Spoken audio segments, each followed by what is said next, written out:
You know, in the early season, a lot of trail camera pictures right now are showing a lot of these smaller bucks sparring and attracting a big buck to come over. Not necessarily to fight, but just to entice them.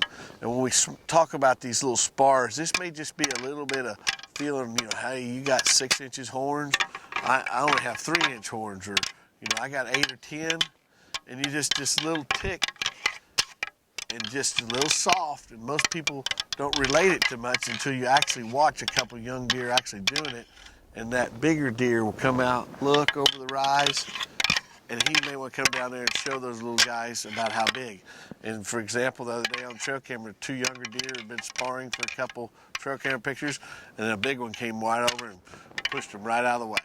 So what we're trying to demonstrate here is just, you don't have to get loud with these. It's just a matter of just a little bit of a tick.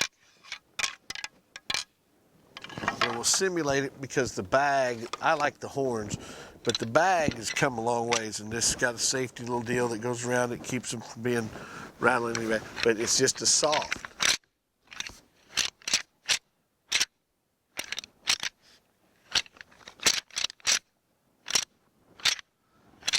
It's not meant to be a real loud crash. When them bucks really get to hitting, they hit hard. And when we discuss that, when they get to really fighting in the next week or two of the rut coming on, they will actually hit. They're going at each other, trying to actually break horns. They're not necessarily fighting to the death. Yes, they're fighting for their neighborhood, but they're not going to try to kill each other on purpose. They're trying to take over the dominance. He wants to whip him, push him on out of the area so he can control the herd of the does. You know, right now, the pre-rut's coming on, the little finger sticker time when you're not seeing nothing here in the mid-morning, midday, and it's, you know, you think it's ideal conditions, just tickle with them. Tickle the antlers together and stop after about 10 minutes and just start watching for 15 minutes. Kind of like goes back to the turkey call. You can't really mess yourself up unless he's standing there looking at you and you're going like this. If he's standing right there, and it happens sometimes, you miss him coming through the woods, and he may come through there and find you before you ever get to him. You know, the same thing with the rattle bag. Is the thing about the rattle bag is it allows you kind of a little more kind of watch what's going on.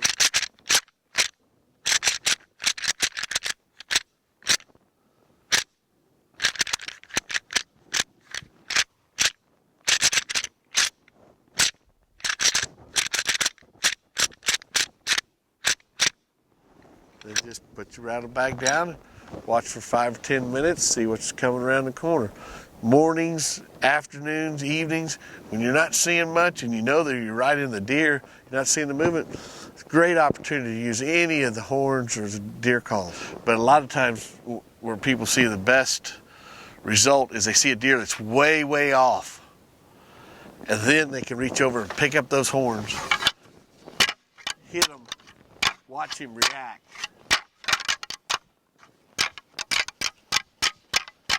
Then you got his attention. Just put the horns down. He may start traveling in the general direction of the horns, and then he stops. Then reach down here, show him they're still getting after him. Then he may come that extra distance, you know, maybe 700 yards, and he's downwind or down the grass or CRP, but now he's, you know, up there within 200 yards. For the archery hunters especially, it's a great avenue to bring him all the way. You know, a lot of the archery hunters, they like to tie a rope on these, similar to this, and they'll tie a rope, and then they'll drop it down the tree, and then as they're sitting there with their bow, they'll reach and grab that